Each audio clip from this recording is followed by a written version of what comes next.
What if I told you that the secret to significantly boosting the performance of your AI models is simply pressing Ctrl V? No prompt engineering tricks, no specialized libraries, no expensive training, just a simple copy-paste of your own request. It sounds like a joke, but it's actually the solution to a fundamental architectural flaw in almost every LLM on the planet. You see, models like GPT-4o and Gemini 2 have a vision problem called causal masking. They are physically incapable of seeing the end of your prompt while they are processing the beginning. It's a one-way street that forces them to read in total ignorance of what's coming next, which is why your most important instructions often get lost if they're buried at the end. But a breakthrough from Google research has found a way to bridge that gap without adding a single millisecond of latency. Welcome to prompt repetition, or RE2.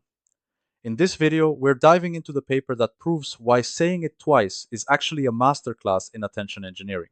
To understand why this works, we have to look under the hood of the transformer architecture. We need to talk about the attention mechanism. When an LLM processes your text, it calculates attention scores.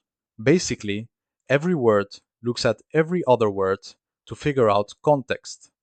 Bank looks at river to know it's not a financial bank.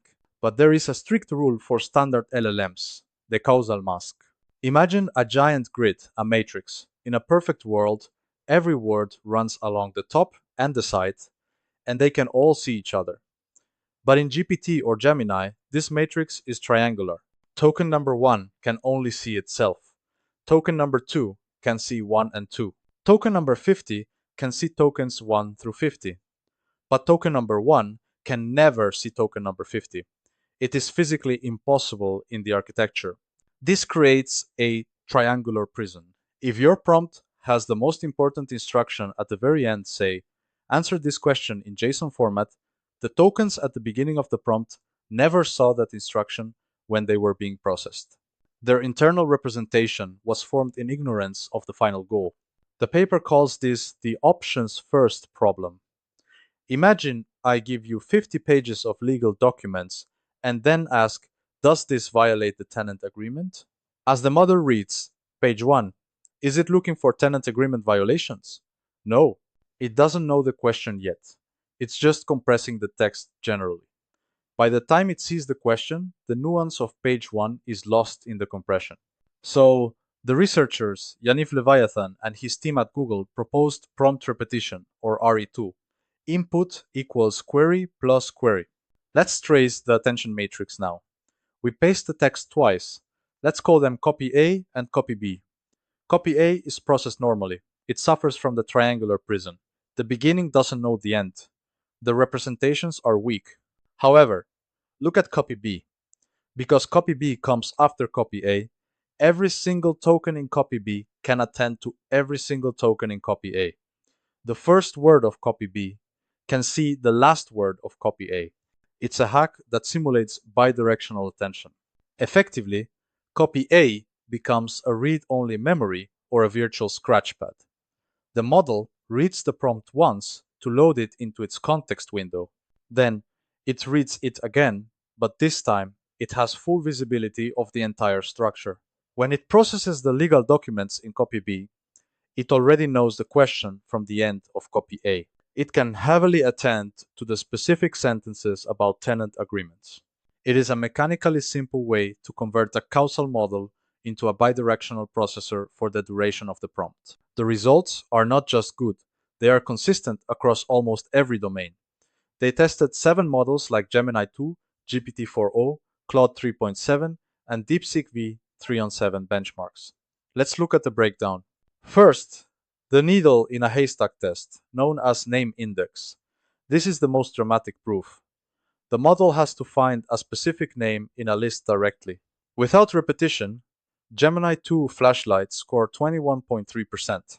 It simply forgot the start of the list by the time it reached the end.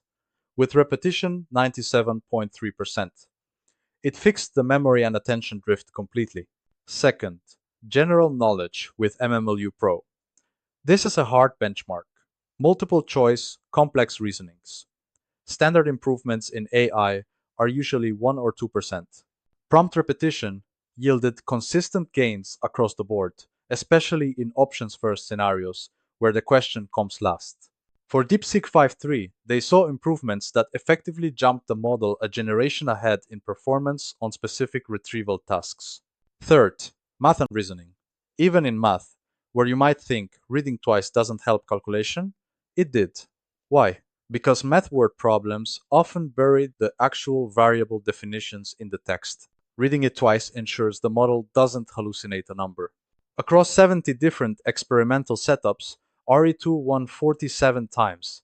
It lost 0 times. This is rare in AI research. Usually, a method works for some, but hurts others.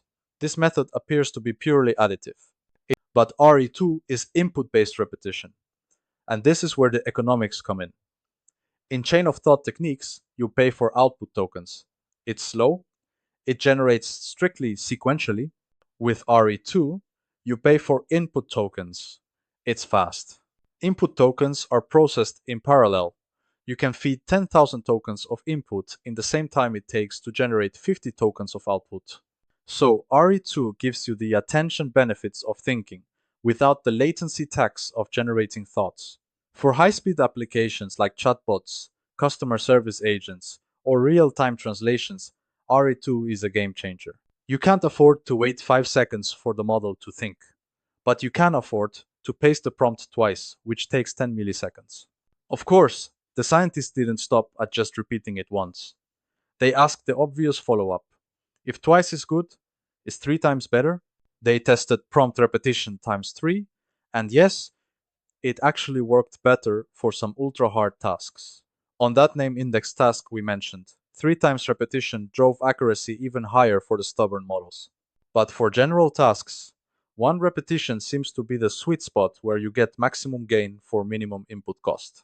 They also checked, is it just about making the prompt longer? Maybe the model just likes long prompts? They tried the padding method. They took the original prompt and just added a bunch of periods to the end to make it as long as the repeated version. The result? Nothing. No improvement. So it's not about length. It's strictly about the information being available for the attention mechanism to attend to from the future. So, what does this mean for us? 1.